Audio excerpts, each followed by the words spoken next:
couple different impressive outings. If you look at it last week, I know statistically he did a good job, which I guess is the bottom line, but his command was not very good last week, and he'd be the first one to tell it to you. He really wasn't. I thought his command was better today.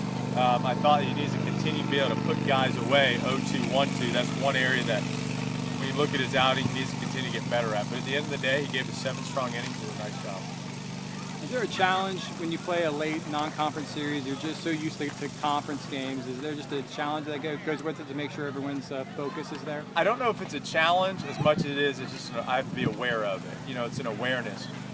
I don't mind playing these series. Especially this late in the year, because we've addressed this before tonight. Every game matters. I mean, I know I say that all year long, but I mean, look, we've got less than 10 games left in the regular season.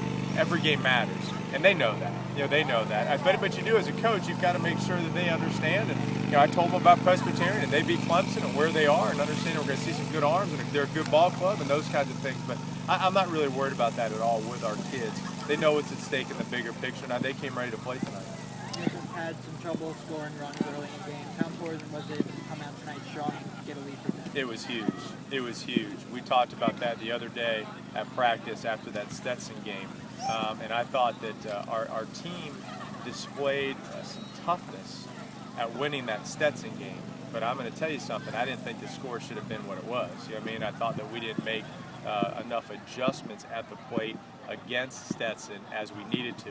Now, to the credit of the Stetson pitcher, he did a nice job, but there's always two sides of it, and I thought we needed to make some adjustments quicker instead of always having to get to it. There's so many one-run games. What you're trying to do is eliminate that and try to get more runs early, so in the last 3 innings, it's not always about this one run and the bigger picture, you know, who he is on the mound, etc. So today was a great job of us getting on the board early. I think there was a little bit more of a determined sense of urgency amongst the kids. They did a good job with it.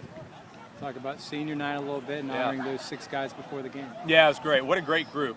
I was telling our SID, Eric DeSalvo, I was telling him, I said, look, when we were talking about, what to talk about the kids, and I said, besides obviously their individual accolades, you talk about this group of seniors, first and foremost, they were a part of a group, and every single one of them had a hand in bringing this baseball program back to the NCAA regionals. Enough said. It was a drought after multiple years, and those guys, whether they were with us, from their freshman year or some of the junior college kids, they obviously, as a group collectively, played a huge role in getting this baseball program back in the top 25 and back to an NCAA regional, and here we are in and out of the top 10, top 15 in the country. So that says, what else can you say about it? What a great group. There's all different stories, within those group of seniors. What I can tell you that as a whole, these group of kids, they're all great students. They've all either graduated, they're about to graduate in the summer, early part of the fall, and they all have all contributed tremendously to our team, and especially specifically this year. They've all done great, whether it's statistically or it's through their leadership. I've said it all year long, and this isn't something new. I've said we've had great leadership on this team. I said that was a quality and a trait that I saw after fall ball, and that group of seniors is responsible for that. I know you honored Eric Hempy before the game, and he can't play with the ACL. Is there talk of is he maybe try to apply for another year of eligibility? We are. This is where it's at with Eric Hempy. Eric Hempy, we knew where we were with it. What we were trying to push for is the potential and the possibility that he could be ready late in the year. Okay, that was what the goal is going into it. That would be a pretty fast recovery and a fast rehab, but everything that he and our trainer Chris Joseph are doing, that's what we're going for. Now he's not ready yet.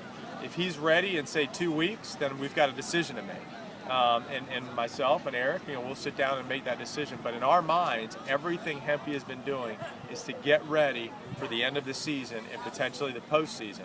I know the type of player Eric is, so I know that he can help us in the end. He knows that. Academically, he's very close to graduating, so there's a lot of things that if the scenario happened and he was ready, we have a decision to make. In the meantime, we're not sure if he's going to be ready, and we are and will apply for an additional year for him. Thanks a lot. Thanks, Coach. Mark, Coach.